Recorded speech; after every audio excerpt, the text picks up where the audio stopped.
Greetings, loved ones. Let's take a journey.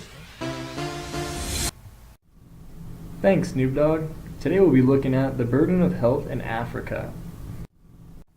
First, let's take a look at the countries that make up the African region according to the World Health Organization.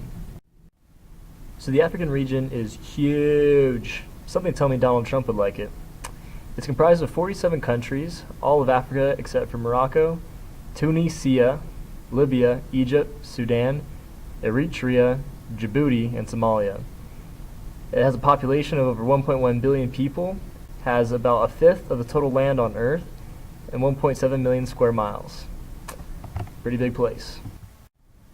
So before we jump into the burden of disease for this region, let's talk about Africa's culture, politics, and economy for a little bit. Africa's culture is incredibly beautiful and diverse, with it not only changing from one country to another, but within a single country, many different cultures can be seen. Nearly 2,000 languages are spoken across the continent. And Africans express their culture in many different ways, from vibrant clothing to traditional dances, folklore, and much more.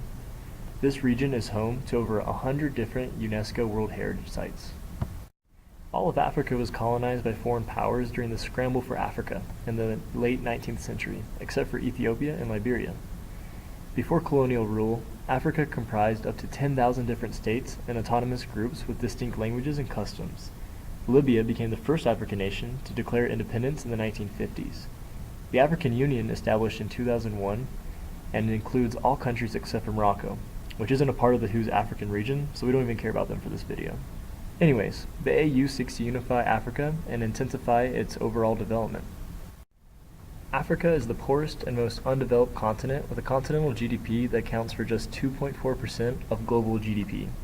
Over 55% of Africa's labor force is working in food production with its vast areas of arable and pastoral lands to support agricultural economies, but also deforestation.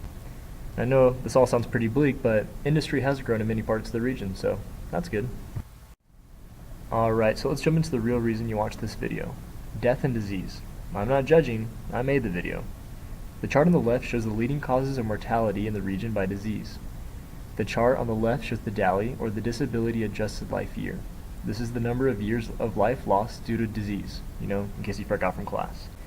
Both sets of data show that 6 of the most burdensome diseases in the region are HIV/AIDS, lower respiratory infections, diarrheal diseases, malaria, stroke, and preterm birth complications, which my friends will now talk about in greater detail.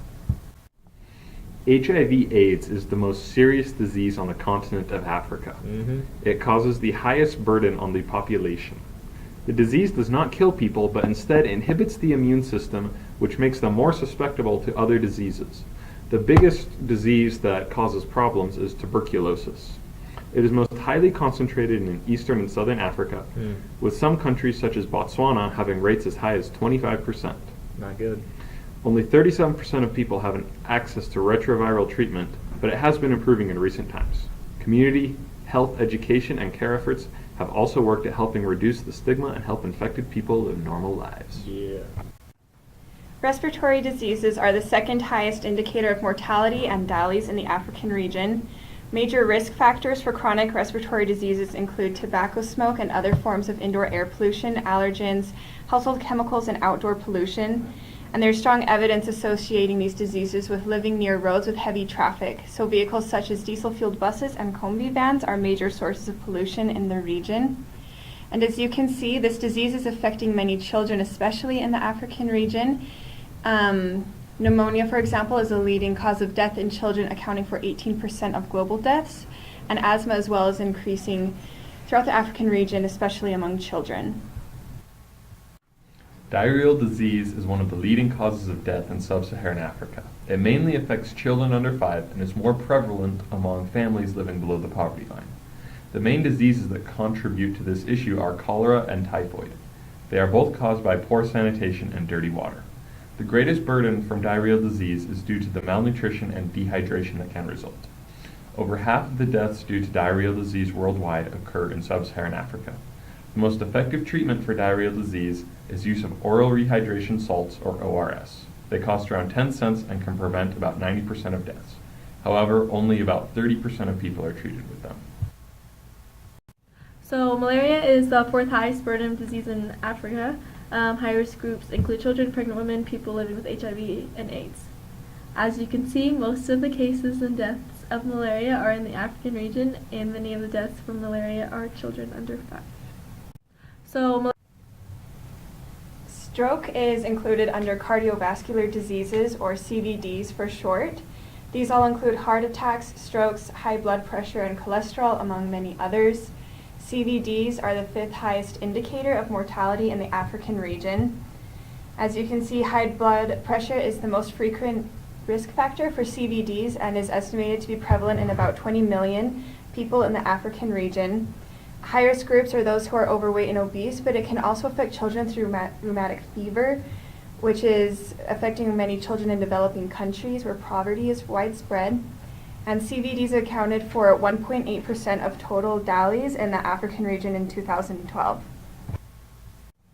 preterm birth complications are the sixth highest burden of disease in the African region. Of those who survive, many may have learning disabilities and visual and hearing problems.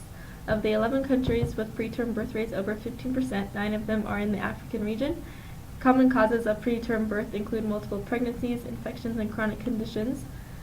However, often no cause is identified. Babies die due to a lack of feasible, cost-effective care such as warmth, breastfeeding support, and basic care for infections and breathing difficulties. It's me again, and you made it through our entire video. Congratulations, I know it was pretty dry. Take it away, Shakira. This time for Africa. Samina, mina.